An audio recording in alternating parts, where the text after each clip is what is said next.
Welcome to Billionaire Romance Audiobooks. Please subscribe to this YouTube channel. It helps more than you know and is the best way to stay up to date on our latest releases. When you subscribe, you'll also get notified when we release new videos. We also love hearing from our listeners. If you have any suggestions for future audiobooks, please feel free to leave a comment below.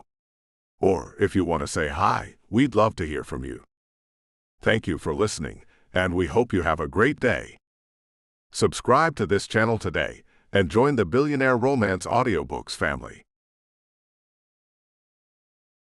Billionaire Crush, a holiday romance audiobook by Michelle Love. Audio copyright 2023, BFA Publishing. Note: we edited this romance audiobook to comply with the YouTube content guidelines. If you want to listen to the full-length, non-edited version, you can grab a copy from Google Play Books or Kobo. Blurb. A fractious relationship quickly becomes a steamy attraction. That culminates torridly on a cold but beautiful Thanksgiving night. It may be below freezing outside, but it's red hot in the bedroom. Billionaire director offers to help young environmentalist Iskra Ray make a film. That's when they both fall for each other. But soon, everyone's lives are at risk from a devastating natural disaster. Chapter 1. Gus Banks looks out over the bright white ice sheets of Antarctica, and he can't help his feelings of excitement mixed with anxiety. He'd spent months setting up this shoot, going through endless physicals and fighting for permits to film here, and now the day had finally arrived. Flying from Chile, he and his film crew were about to embark on a never-before shoot, filming during the Antarctic winter, usually exclusively the domain of the scientists that lived and worked on the continent. He checked his itinerary. They'd land at Fry Station on King George Island and be taken to the British research station where they were to be based. It was highly unusual for any film crew to be allowed to move into a station for this long, 3 months, but then the particular research station they were going to be based at were desperate for funding, and Gus had promised a significant contribution towards it. The perks of being a billionaire. Gus Banks, at 35, was a self-made man, a workaholic from Atlanta, who had become one of the pioneering African-American filmmakers of his generation. Handsome and charming, he could talk the birds out of the trees, and he routinely used his wit and winning smile to great advantage. On top of that, he was a visionary in his field, a man who saw beyond the superficial and personally crafted his art every step of the way to make the films he did. His first love was documentary, but for a time he somehow segued into movies. This, however, was his passion project, A Month at the End of the World. An epic factual film which would rival Attenborough. Of course, it would take the entire Antarctic winter, June through August, to get enough film. He glanced over at his crew, the 5 of them. Mika, Chase, Jen, and Stevie had been with him for years, all of them starting as interns and now indispensable. Jen was the foremost female cinematographer in her field, and Stevie the producer. Mika and Chase handled the equipment. It was only Lance that he didn't know so well. He was a little younger than them, in his early 20s, and Gus still couldn't get a read on him. Lance was, what was he? He'd been the liaison between Gus's production company and the research station, and had arranged the travel, everything. But he was quiet, and now as Gus looked at him, he saw a faint glimmer of nausea in the other man's face and realized he was scared. "Hey, buddy. We're going to be fine." Lance nodded. "I know. Just the solitude scares me." Gus smiled but didn't answer. He, in comparison, was looking forward to the quiet, the stillness, the time alone. He was getting away from Los Angeles, somewhere he had to be for work, but somewhere he found irritating to live with its noise, celebrity, and the vapid chat of the social circuit. Gus knew he was being a snob, but he didn't care. "Next, you'll be telling yourself to go back to nature like some damn hipster fool." Gus smirked to himself. "Nah, it's going to be great." As the station came into view, he was surprised at the smallness of it, and once taken inside, he realized the one thing they wouldn't be getting there would be solitude. The dorm they had been assigned had just enough room for the 7 of them, and even then 2 of them would have to share a bunk. Stevie and Jen volunteered. They'd been best friends since kindergarten and were used to sharing bunks and dorms. Gus dumped his stuff on the bunk next to the window and peered out. He could see nothing. One thing about the Antarctic winter? It was dark. For 2 weeks the sun didn't rise at all, and for the rest it barely peeped over the horizon. But that was the point of him coming here. He wanted this twilight world. He excused himself from the others and went to find his liaison. He found Dr. Paul Havers in a small lab, recognizing the man from the pictures on the internet. Havers greeted him with a smile. "It's good to have you here, Mr. Banks." "Gus, please and thanks. I'm sure you'd rather not have us trampling over the continent, but I do appreciate you allowing this." "No problem, no problem." Havers looked every inch the shabby English professor type, a raggedy beard on his otherwise youthful face and an air of distraction. "Listen, I hope you won't mind this, but I've actually asked one of my colleagues to show you the ropes. Just so happens that I've had to perform an unscheduled experiment, and I need to stay with it. Do you mind?" "Not at all. I don't want to intrude on anything important." Havers beamed. "Good man. Now let me just call Iskra." He picked up a walkie-talkie, and Gus watched with amusement as he fiddled with the communicator. "Damn thing never works. Iskra, come in. Dr. Ray, please come in." The walkie-talkie buzzed, and Gus heard a smoky, dry voice speak up. "Paul, I'm in the next room. You can see me through the window." The sarcasm was laced with fondness, though, and Gus looked up to see a young woman waving a grin on her face. Gosh, she was stunning. Her caramel skin glowed with health, her figure petite but curvaceous. She was dressed in a t-shirt and combat pants, her hair cropped close to her head and dyed bright platinum blonde, her face free of makeup. As she entered their lab, Gus saw her large, soulful brown eyes look curiously at him, then crinkle at the edges as she smiled at her friend. "Paul, just yell for me. This place is so tiny I can hear you all the way from the kitchen." Paul grinned sheepishly. "I know. Listen, Iskra, this is Gus Banks." "Gus, Dr. Iskra Ray, one of our senior scientists here at Harrow Station." Gus offered the young woman his hand, but noticed a definite lack of warmth in her greeting. "She resents us being here." "Damn. Mr. Banks. Good to meet you." Up close, she was even more stunning, but the fact that she was smart too was even more of a turn-on. Gus shook himself, aware he was staring. "Iskra has just reached the end of a research cycle," Havers explained as they made their way to the kitchen for coffee. "Which is why she is free to oversee your stay.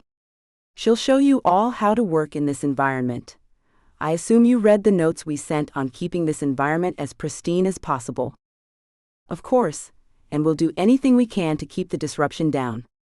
Gus smiled his most winning smile at Iskra Ray, but she didn't smile back. "Tough crowd. I assume you know all about filming in this environment?" Her dry tone was slightly mocking. "I do. We've shot up in Canada previously, within the Arctic Circle, so we've stocked up on hand warmers and mittens." "Yep." There was a definite roll of her eyes, but she said nothing else. In the kitchen, he found his crew being fed hot chocolate and cookies by a smiling chef. She grinned at Iskra. "Another stray. The ringleader of this lot, I assume." Iskra's smile was a lot friendlier to his crew, he noticed, especially Jen and Stevie. When she looked at him, her gaze was a little less chilly, and he saw she was relieved he'd brought women and that he worked with them. Okay, that was good. It wasn't going to be the sausage party she had expected, and that pleased her. He introduced both Iskra and Paul to everyone, and they talked briefly about their filming schedule over the next few weeks.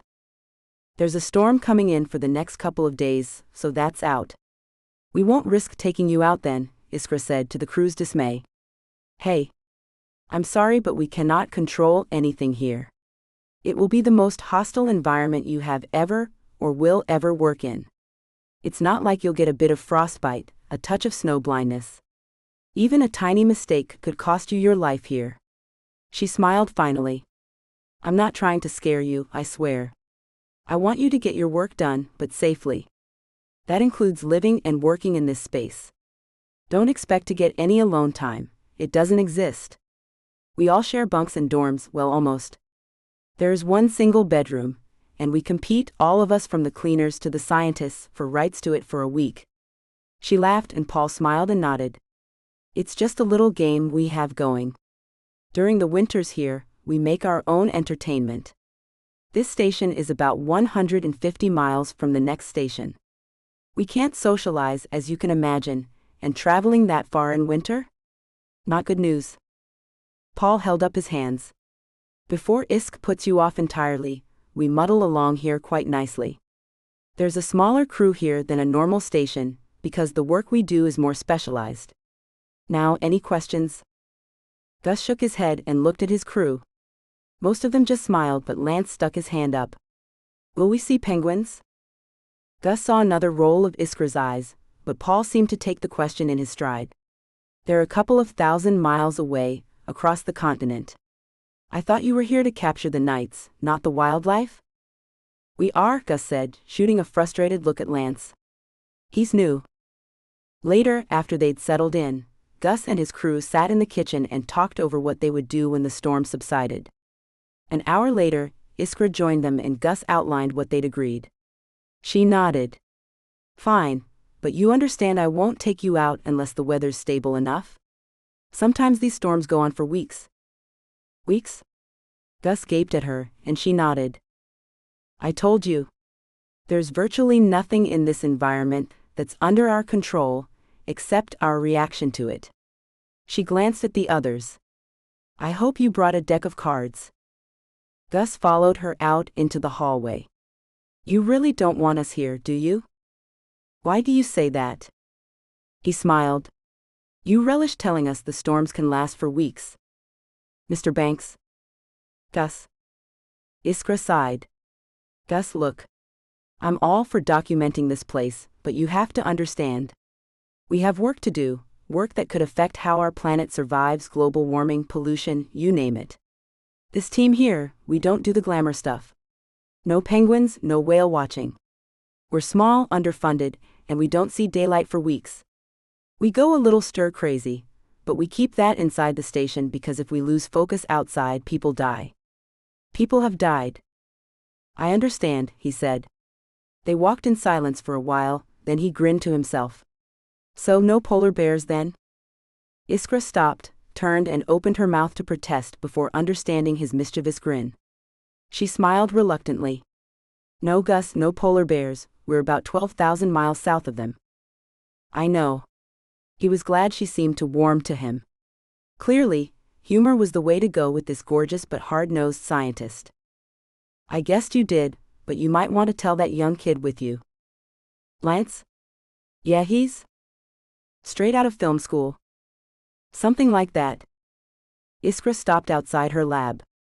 I have to work. Look, I'm sure we can all get what we want out of this experience. Who knows? You might even get to see the Aurora Australis. She smiled. Which is more than I can say for the polar bears. The suckers. Right? South Pole, best pole. Good night, Gus. Night, Iskra. Gus laid awake, listening to the storm outside. The station was obviously heated, but every so often an icy cold breeze blew through the gaps in the window's seal. It really demonstrated the lack of funding here, and Gus made a mental note to make sure they had better accommodation for their work.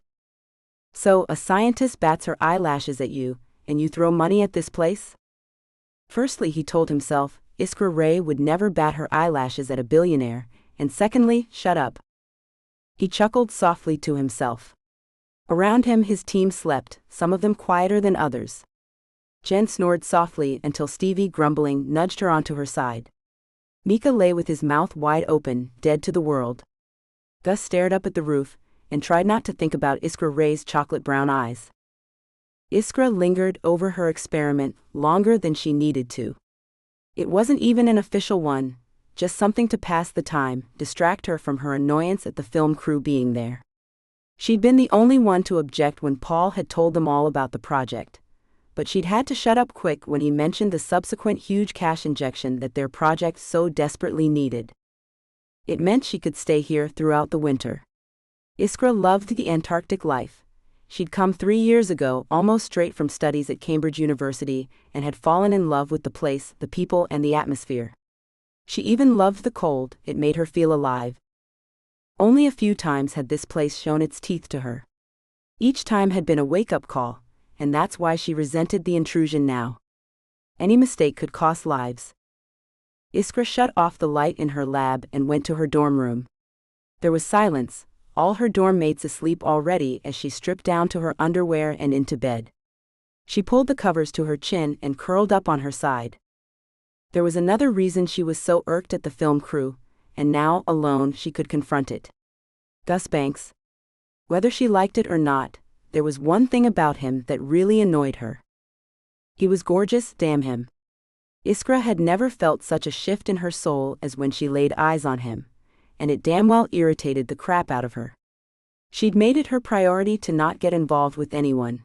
Indeed, since her days at Cambridge, she hadn't dated anyone, and her life was just how she wanted it. All science, no complications. Which is why it unsettled her when she walked into Paul's lab, and the moment she saw Gus Banks, her body reacted. Thank God, only internally, but a firestorm raged inside her. His dark eyes, dark curls, and gosh, that smile, 1,000 watts at least. Iskra hadn't felt like that in forever, or ever, she realized now. She turned over in her bunk and sighed. She really didn't need to be getting a crush on someone like Gus Banks. They were so completely opposite, and she didn't want anything to complicate the life she had built here. Nothing. Chapter 2. Luckily for Gus and his team, the storm cleared in 2 days, and so early on their 3rd day in the Antarctic, Iskra was able to take them out to some sites suitable for the filming. It was early June, and although the snow was lit only by the barest light, Gus was able to get some spectacular shots of the landscape. He was genuinely awed by the beauty of the place, and he told their guide so. He noticed Iskra Ray was warming to him as he expressed his admiration of her homeland. "Where do you come from? Where's your original home?" She smiled. "I'm a bi-country girl. I was born in Seattle, but I grew up in England. My parents divorced, and I went to live with my mom in England. Bath. You know it?" "I do. My grandparents were British." Gus smiled at her. "Dad moved to Atlanta when he was a teenager, and met my mother. I was born in Atlanta, but spent a lot of time in the Yorkshire Dales." She smiled and he grinned. "What? You pronounced Yorkshire right. Yorkshire. Not Yorkshire." "The Shire, Mr. Frodo." Gus did his best Samwise Gamgee impression. She snorted with laughter. "I think you just showed your inner nerd. And that's a West Country accent, not a Yorkshire accent." Gus grinned at her. This was more like it. Iskra noticed his admiration and mock glared at him. "Thanks. Whatever librarian lady scientist fantasy you've got going on, can it?" Gus threw his head back and laughed. "Hey, don't ruin it now." He held her gaze for a beat too long. "Busted," she said in a low voice and smiled. "Hey Gus. Can we borrow you for a sec?" Lance, always one to ruin a moment, called out, and the moment was lost. With a rueful smile at Iskra, he went over to his crew. "Sup? Batteries are dying too quick." Iskra came over to them. "It's the cold. Those hand warmers you brought. Put them in the bag with the batteries, or even better, wear the batteries next to your skin." "Really? Really? You learn these weird things living out here." Gus smiled at her. "Thanks for the tip. Any more?" "Ha, I'm sure other stuff will come up, but honestly, it'll take hours to tell you everything.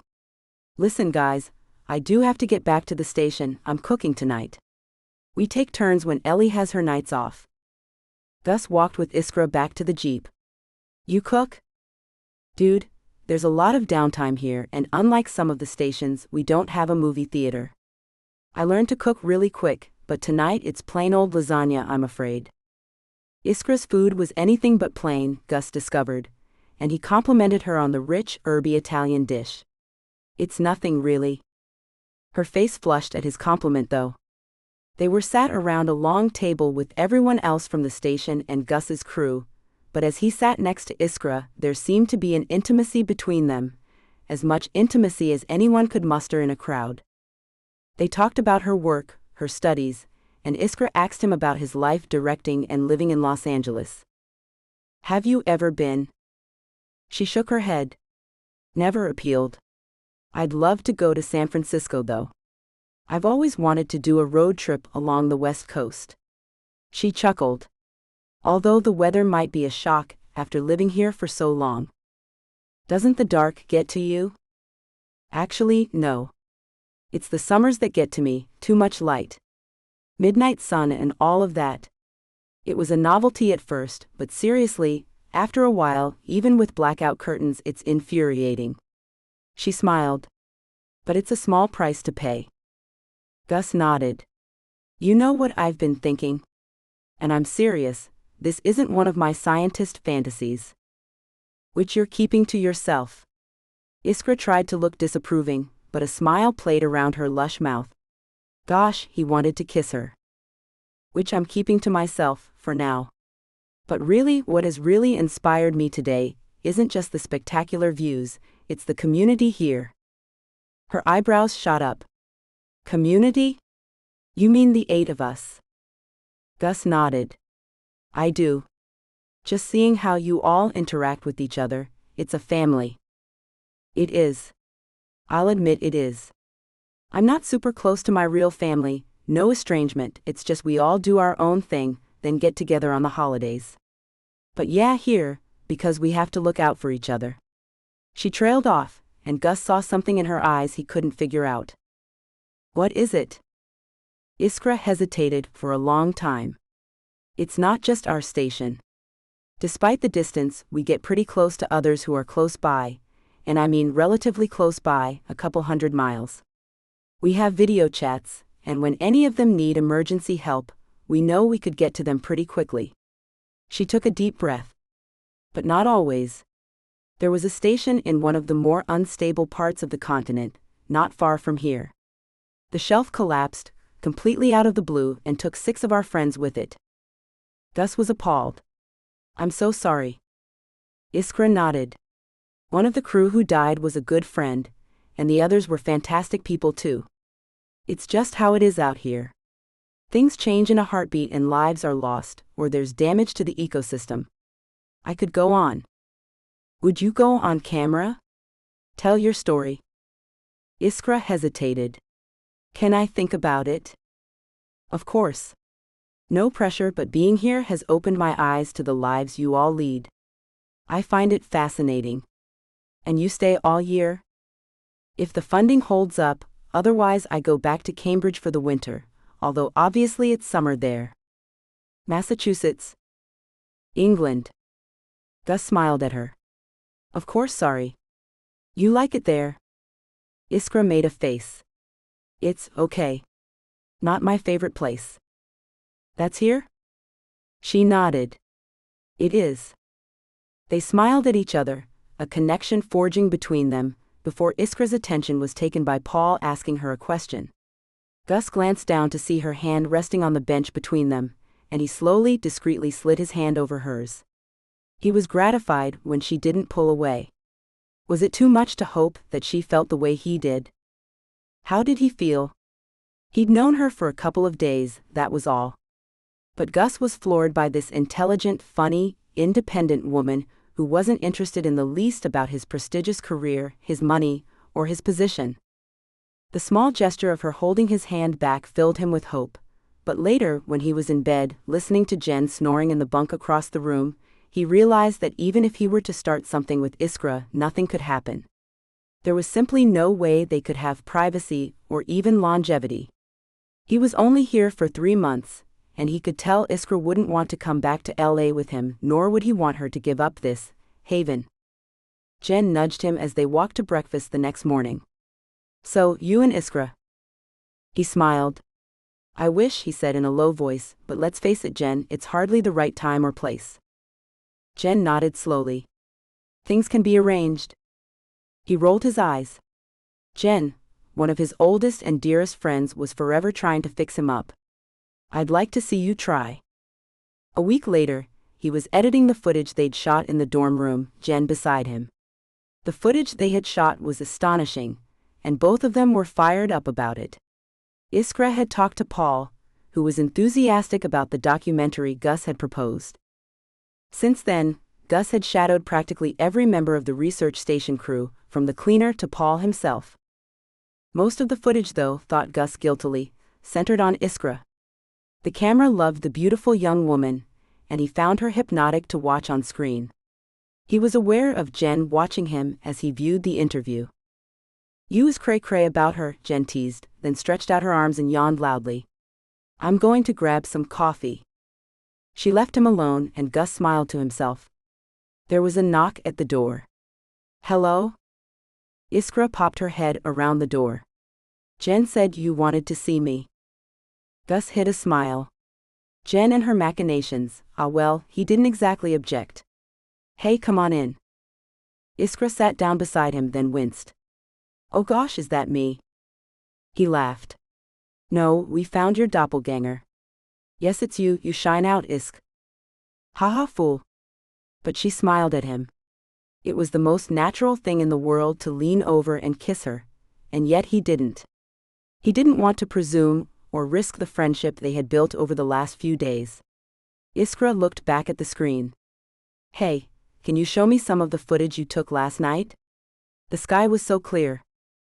It was. Here. He rewound to the footage she wanted to see, and she smiled. Gosh, the beauty of this place never ever fails to floor me. Even though you see it every day? She nodded.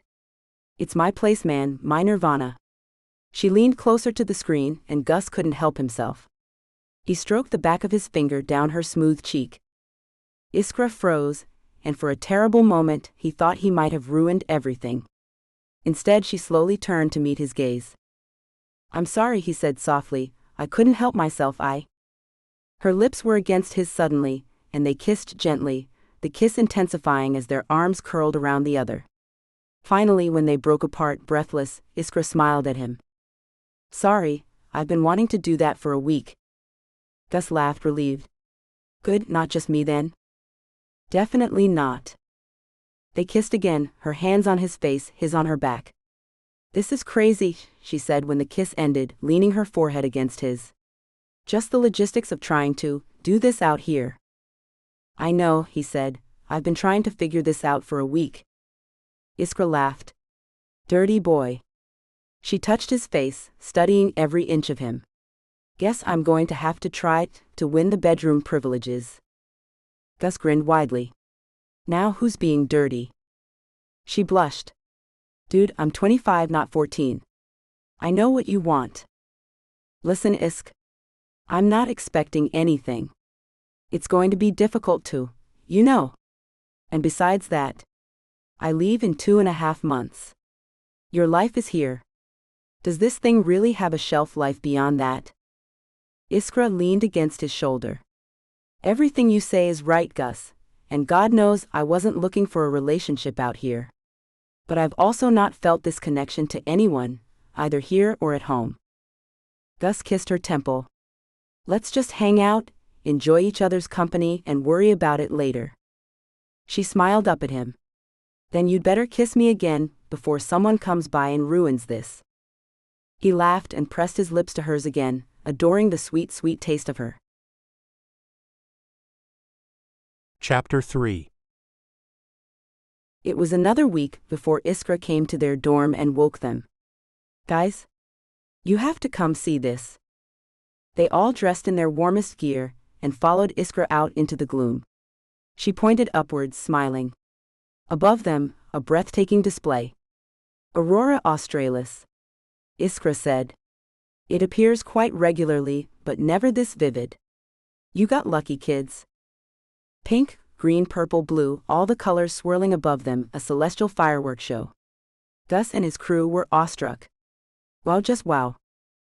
He felt Iskra's hand slip into his as they gazed up at the night sky. He glanced down at her, and was surprised to see her looking as enchanted as the newcomers were. "It never gets old," she explained and smiled. "The wonder of it." Gus felt a shift in his soul. Gosh, this woman. Not caring who was watching, he kissed her on the mouth. Iskra responded, snaking her arms around his neck, and when they finally broke away, they noticed the others had moved away. They were giving them some much-needed privacy, and Gus felt a wave of gratitude. He cupped Iskra's face in her hand. "I can't figure out whether this is wildly romantic or cheesy, but gosh, what a night." "Why not both?" She laughed and kissed him again. "It's quite something, isn't it?" "Beautiful," he replied, but he was looking at her, not the aurora now, and she smiled up at him, her eyes soft. They heard someone clear his throat behind them and turned. Paul Havers was smiling at them. "Ellie's making hot chocolate for everyone." "Okay, cool." Iskra's face was a little flushed, and Gus grinned at Paul. "Sounds good, boss." Paul nabbed Iskra as the others went ahead. "Congratulations, honey, he's a good man." "Thanks, Paul." Her smile faded. "But as thrilling as it is, there's no future, is there?" "Isk, one thing I've learned in my years is that sometimes you just have to enjoy the moment. Nothing is impossible, nothing is out of your reach. Just enjoy and figure everything else out later." He winked at her, and she chuckled. "By the way, I'll be working all night in the lab, so the bedroom is free." "Paul. I'm just telling you where I'll be is all. And there's fresh sheets on the bed." "Paul." He laughed loudly. "Sweetie, out here you have to be proactive and resourceful, not precious about things. Enjoy." Iskra's face was still burning as she joined the others. Was she really going to do this? It was embarrassing to know that Paul had practically arranged a session for her and Gus, but still. Gosh. It was mortifying. Then Gus smiled at her and all her fears disappeared. Gosh, she wanted him, and now there was an opportunity. She went up to him and kissed him, then put her lips to his ears and whispered what Paul had told her. She saw the fire ignite in Gus's eyes and he nodded, brushing his lips against hers. They stayed to have hot chocolate, and then excused themselves to knowing glances from the others. As they walked hand in hand to the bedroom, Gus chuckled. "This is so weird. Everyone knows what we're about to do, it's kind of freaky." "Welcome to life at the bottom of the world," Iskra said. "Privacy is a valuable resource. Then let's not waste it." Iskra shivered with anticipation as they closed the door of the bedroom behind them. "Better lock it too," she said with a grin. "There may be some people left who don't know what's going on." "You think?" "No, but lock it anyway." There was an electric atmosphere between them. Iskra felt short of breath as Gus took her into his arms, and they kissed slowly, softly at first, then as the intensity built, their hands roamed the other's body. "Iskra Ray. I'm falling for you so hard, so damn hard." They caught their breath, kissing tenderly, smiling. Then, not wanting to waste a moment of their time together, they began to make love throughout the night, until both were sated and exhausted.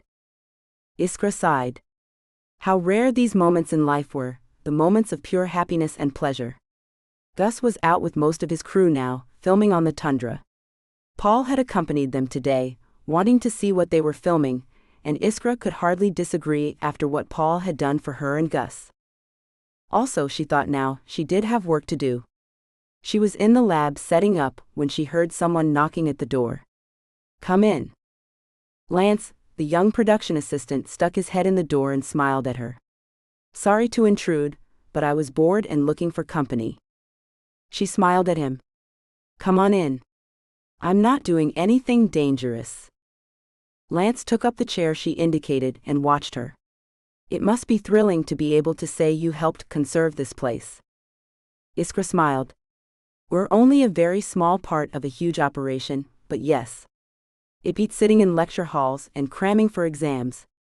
"Did you go to college?" "Yes, a community college in my hometown." "Where's that?" "Ohio." "Oh, cool." He looked at her askance. "You've never been to Ohio, have you?" She laughed. Now don't be like that. Everyone thinks their hometown is boring, but I bet with some perspective you'll go back now and realize just how much you love it. I'll take your word for it. She studied him.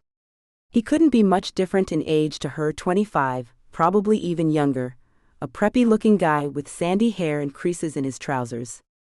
How do you get into film? Honestly, it was the only thing I was interested in doing when we had to choose our majors. I enjoy it, but to be honest, and please don't be offended, I'd rather be working on big-budget movies. Iskra laughed. No offense taken, but the thing I learned as I started out as a lab assistant is that's where the gold is, that's where you learn your craft. Gus is a genius. He'll give you a good background and his contacts will help you get where you want. I suppose. Lance put his elbow onto the lab bench and knocked a flask flying. Iskra caught it before it hit the floor and shattered. Gosh, I'm sorry, I'm such a klutz. Don't worry about it. Lance looked around. There's not anything too dangerous here though, right? Plenty that'll kill you. She set the flask back up the bench, well away from Lance. Any lab is dangerous. Now that is cool. Iskra rolled her eyes. You're such a boy. Lance laughed, and she noticed he looked at her with soft, gooey eyes. Oh no, don't get a crush on me. She might be a similar age, but she felt an age older than this sweet little kid. Just stay away from anything with a skull and crossbones on it for me, would you? Pinky swear. And he even raised his little finger in the air. He is such a sweetie, she said later when she told Gus about her conversation with his assistant. But you must have gotten him straight from grade school. Gus laughed. Something like that. Actually, underneath the goofy exterior, I think he has real potential. He just has to gain self-confidence in what he's doing. Iskra studied her lover. Huh. What? You're a trailblazer. Gus looked surprised. How so? Well, your team is all heavily experienced and ready for a challenge like this, and then there's the newbie. Dropping him into this situation in the most challenging environment on the planet, that's one hell of a risk. Gus nodded. I like taking risks. He got up and put his arms around her. Look at us, this is a risk. I have 2 months left here, and already I'm wondering how I can extend my stay. I'm falling for you, Iskra Ray, hard, and it's dumb and impossible, and I have no idea what we're going to do after those 2 months are up. She kissed him. A wise man told me just to enjoy the moment. Let's do that and see what happens. Paul and the other team members had banded together and told Iskra that for the duration of the film crew's visit, they were assigning their weeks in the single bedroom to her. Iskra had blushed and called them all pimps but thanked them. I'll make it up to you, I swear, but thank you. This means a lot. Expect a lot of teasing, Harry, one of the other scientists told her, and she grinned. Oh, I will. But the next few weeks were heaven. During the 2 weeks of absolute night, Gus and his team were filming constantly, getting the most incredible footage of the night sky over Antarctica. And Iskra and Gus managed to eke out hours alone outside together, watching the sky, its stars so bright because of the lack of light pollution that Gus could barely believe the beauty of it. Puts everything into perspective, doesn't it? It does. Look at them. As a scientist, as a human, all I want to do is know each of them, what they're like. Do they have life? It kills me that I'll probably never know. Gus pressed his lips to her temple as he wrapped his arms around her. You never know. Someday just suddenly it might all become clear. She turned in his arms and studied him. You're right, anything could happen. 3 days later, Gus awoke to find the bed empty beside him. He tugged on his pants and sweater and went to find Iskra. To his horror, he found her and the other scientists huddled around a radio, their faces creased with worry and horror. Iskra was tear-stained. There was an earthquake near Mount Erebus. One of the stations near there was right on the epicenter. A rescue effort is in place, but the weather has complicated things. There's been a few fatalities. Her eyes filled with tears, and Gus wrapped his arms around her and stayed with them while they listened to the broadcast of the emergency services. Understandably, dinner was a subdued affair, and when Gus and Iskra went to bed, they didn't make love, they just stayed up talking and holding each other. I didn't know anyone there well, but enough to feel empty for the loss. We're a family whether we spend 5 minutes talking on the radio or months or years living together. She sighed and leaned against him. And I feel horribly guilty about how happy I am right now when people are dying. I can't help feeling that something's going to happen so that karma is balanced, that I'll... She couldn't finish her sentence and took a deep shaky breath in instead. Gus tightened his arms around her. Isk, it's not your fault, you know? You told me out here there's no controlling what Mother Nature does, and it's a crapshoot whether you live or die. Don't feel bad for living. Hey. He tilted her face up so he could kiss her. Iskra Ray. Doc. I love you. I didn't expect to come to the bottom of the world. He grinned. Or the top if you're into that whole, who says what's the top of the world thing. But I didn't expect to come here and find my soulmate. And I don't know if you believe in all of that, but I do. And you are it, Doc. My love, my heart is yours. Iskra started to cry then but smiled. I love you too, Gus Banks, and the hell with it, I'm scared, and I don't know how we're going to make this work without sacrificing what we both love so much, but I'm ready to try and figure it out. Gus laughed, moved. Well, we can certainly try. Even if I have to move my editing studio to South Georgia, it would mean a long-distance relationship for both of us. It would. She stroked his face, feeling the 3 weeks' growth of beard on his face. But we could compromise. I don't have to spend every winter here. I could do research back in the States for a few months. And hell, I could get a job making educational films here to help with funding. It's not like I have to make any more freaking money. Sorry, humble brag there. Iskra laughed, wiping her face. Money bags. Yeah, that must be weird, to never have to worry about money again. What's mine is yours. She shook her head. Nope. It's not something I aspire to, being rich. Gus grinned wryly. It's one of the greatest mysteries, how I get paid so much for basically just entertaining people, when people like yourself and medical staff and emergency services do the important stuff in life. Creativity is important too. And you educate. Gus nodded. I'm a geek. Yes, you are. Iskra snuggled into him. But you're my geek. You bet I am. They held each other closely for the rest of the night, talking over what they could work out once the filming ended, and they went back to their lives.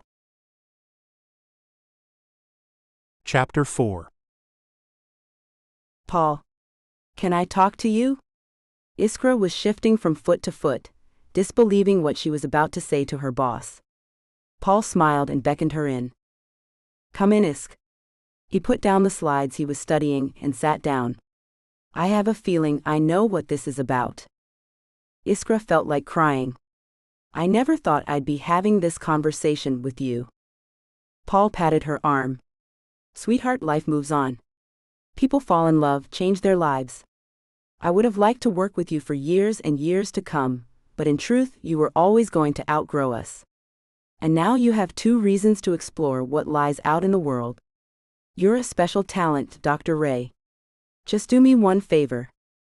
What's that? Be happy. Be honest about your choices and don't sell yourself short. Gus Banks is a wonderful man, and I'm delighted for you. But you are second to no one, remember that. I know Gus thinks so. I'm confident that he'll be your biggest champion, so use that. You are going to make me cry, Paul, and you know what a hard-faced woman I am. She was joking while wiping the tears from her cheeks. She hugged the older man. I'll be back every damn summer, I swear. We'll see. Iskra went back to her lab. Gus and the film crew were out at the last filming site, and in 3 days' time she would be leaving with them, at least for a few weeks. She would spend some time off. She had weeks and weeks of vacation owed after all, and she and Gus would stay in Argentina for a while as they figured out the next part of their lives and their relationship. She was setting up one of her last experiments, funneling pure oxygen into a tank when Lance wandered in. He had been making a habit of doing this when the crew were out filming, and although Iskra enjoyed his company, she wondered why Gus had brought the young man to the continent if he never went out to learn with the crew. She asked Lance now. You only have a few days left to observe, so what are you doing in here? Why isn't Gus teaching you? Lance smiled shyly. Because Gus knows. I told him a couple weeks ago that my interests have changed. Film, nah. Since being here, all I want to do is go back to school and do what you do. Learn, make a difference in the scientific world. Iskra was floored. You're kidding?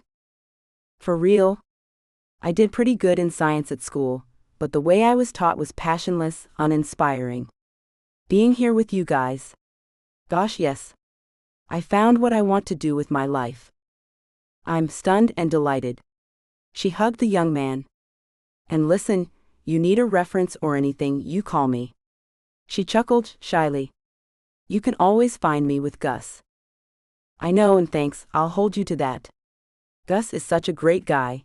He even offered to pay for me to go back to college. Lance shook his head, stunned. Of course, I couldn't let him do that. Hell yes you can, and you will. You never heard of being mentored? And Gus will be damned before he lets you rack up that student debt.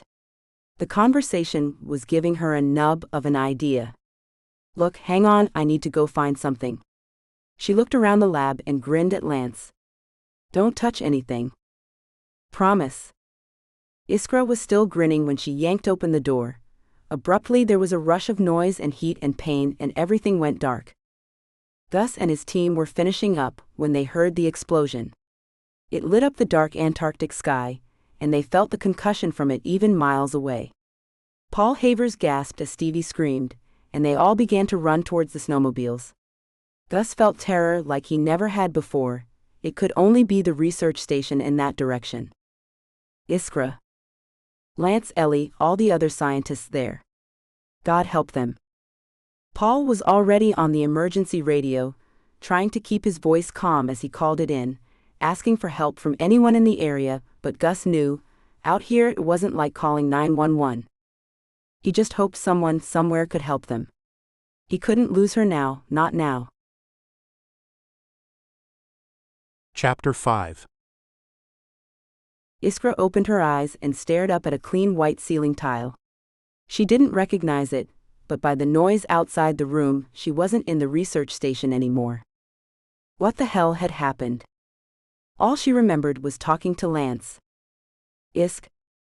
Gus. His handsome face came into her field of vision. Baby? She tried to say the word, but nothing came out and she realized her throat was tinder dry. Hold on, love, I'll see if you're allowed to drink. He disappeared from her view, and Iskra tried to move her body. Her arms felt heavy, and as she lifted them she saw they were heavily bandaged, her right arm in a cast as well. Her legs, she could feel they were there, she just couldn't move them. What the hell happened? Gus was back with a nurse, who wetted Iskra's dry mouth with a sponge. I'm sorry, that's all I can do for now, until the doctor's seen you, dear. He will be along in a few minutes. Gus thanked her and sat down on the edge of Iskra's bed, taking her hand. Hey, beautiful. Your parents are here, they're just grabbing some coffee, but I had them paged. His face was drawn, exhausted, his eyes heavy. What happened? They're still trying to figure it out, but there was an explosion. They think maybe a faulty oxygen tank. I was using oxygen in the lab, setting up. Oh gosh. It's not your fault, darling. It was an accident. Iskra felt a weight press down on her chest. Lance? Gus hesitated, and she knew. Oh no. Gus. I know, I'm so sorry. A couple of the others had minor injuries, but you were the worst. You had smoke inhalation, but the worst of your injuries were from being blown through glass and hitting concrete. He let out a shaky breath. It's a damn miracle we didn't lose you. I can't move my legs. She felt numb, but not from her injuries. You broke your pelvis, baby. Your right arm, left clavicle. You also had internal bleeding, and you've been in a coma. How long? Gus looked away from her gaze, and she felt him squeeze her hand. 3 months. Months? There was also a pretty serious head injury. We didn't know if you would ever wake up, but you started to come around a few days ago. Docs warned us that it could be a while until you were cognizant. He stopped talking then, his shoulders slumping, and Iskra could see dampness on his cheeks. Gosh, Isk. I thought I'd lost you. You stayed, she whispered. You stayed. I would stay forever with you, my darling love. He stroked her face. I will stay with you forever if you'll have me. She smiled then. Promise? Promise. He bent down, and the softness of his lips on hers was a better balm on her aching body than any morphine. Where are we? Buenos Aires, he told her. The best hospital in the southern hemisphere, I made sure of that. Well, the best and the closest. We flew your parents out and got them an apartment. They both took sabbaticals from their jobs. And you? My life is here with you. Everything else is just chatter. They sat in companionable silence for a time until the doctor came and checked on her, running tests and checking her injuries. He was pleased. You're a warrior, Dr. Ray. But she didn't feel like a warrior. Later, sobbing as her parents tried to comfort her, she thought about poor Lance. Gus reluctantly told her that the young man was killed instantly by the explosion. It's such a damn waste, she cried. Now it was almost midnight, and her parents had gone back to their apartment, but Gus stayed with her. Iskra stared out of the window, thinking. I remember talking to him, Gus, and thinking about what we could do together to help him. He told me you were planning to pay for his college degree. Gus nodded. I was. He half smiled. Whether Lance liked or not. I had an idea. What if we could help more than one student? What if we started a foundation, and it could be in Lance's memory, where we fund some college places for scientists and mentor them, and in return they can spend some time with Paul's group or others depending on their specialties. Gus held his hands up, smiling. Take a breath, babe. I love that idea. You do. I love it. It's perfect. I've been sitting here, feeling so damn guilty about Lance and you, and wondering what the hell I could do to try to redress the balance. I love it. Then, we're going to do it? Gus leaned over and kissed her. You bet your sweet cute ass we are. 3 years later. Gus waited on the deck of the ship. This was no icebreaker though, but a restaurant moored in Seattle's harbor. The whole place was bedecked with white flowers, and the guests were seated, watching as his gorgeous, stunning bride walked up the aisle, their 1-year-old daughter in her arms. Gus bent his head and kissed Iskra as she reached him, then kissed his daughter's tiny head. You both look beautiful. Iskra smiled up at him. Let's get this show on the road, Buster. They were married in front of their friends and family, and afterwards partied late into the night. 3 days later, the Banks family was on a plane back to Buenos Aires. Their daughter Ella had been born in Argentina, and now they had made the city their home. Their foundation had already funded 10 students around the world, and soon, Iskra would be going back to Antarctica for a week to oversee the student who'd been assigned to the rebuild of, thanks to Gus's money, Harrow Station. As they settled Ella in her crib, Gus grinned down at his daughter. Hey monkey, just think of all the fun stuff we're going to do while Mama's away. Saturated fats and sugar, sugar, sugar. Iskra hid a smile. Your funeral, mister. She kissed her sleeping daughter's forehead. You are the cutest. Night, sweet pea.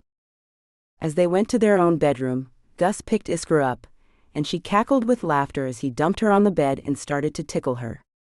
Silly man. He kissed her. You're silly man. Damn straight. Gosh, I love you so much, Iskra Ray, so damn much.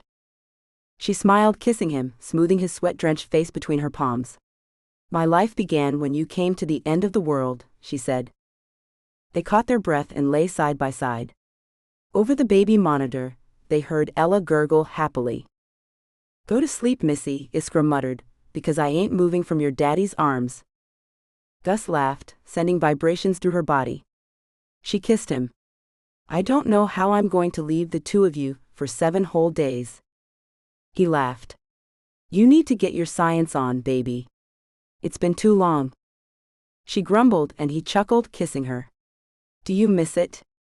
Science. Antarctica. She nodded. I do, but living down here helps, knowing it's only a 3.5 flight time away from it. Weird how life turns out, isn't it? She nodded. Who'da thunk Mr. Swanky Director would have given it all up in Los Angeles for a nerdy scientist? Attractive scientist, he corrected and laughed. Guess my fantasy did come true after all. She frowned. Huh? Remember? When we first met, you told me, forget my librarian scientist fantasy. Her expression cleared. Oh yeah. She giggled. Yup, I guess it did come true. And the night of the diamonds. The night the sky was so clear that you could see every star in the universe. Okay, not technically speaking, but figuratively. Remember that? Iskra smiled and suddenly sat up. Gus moaned at his empty arms, but she grinned and beckoned him. Come with me. He followed her up to the attic of their house. Their house stood on a hill just outside the city, and now she led him onto a flat part of the roof. I came up here the other day, just to see if it was safe to sit out here. And guess what? Lucky for us, Buenos Aires has one other thing Antarctica doesn't. She leaned in close to him. We can sit out here at night and look at the diamonds in the sky without freezing our asses off. Gus smiled and they sat for hours staring up at the sky. Gussie? Issy? How old do you think Ella will be before we take her to Antarctica? He laughed. It might be a few years yet, baby. Why do you want to take her there so bad? Because I think it would be sweet to show her where her mommy and daddy fell in love. Don't you think so? Gus smiled. I do, baby, I really do. He chuckled and kissed his wife gently as they watched the dawn creep over the horizon. The end.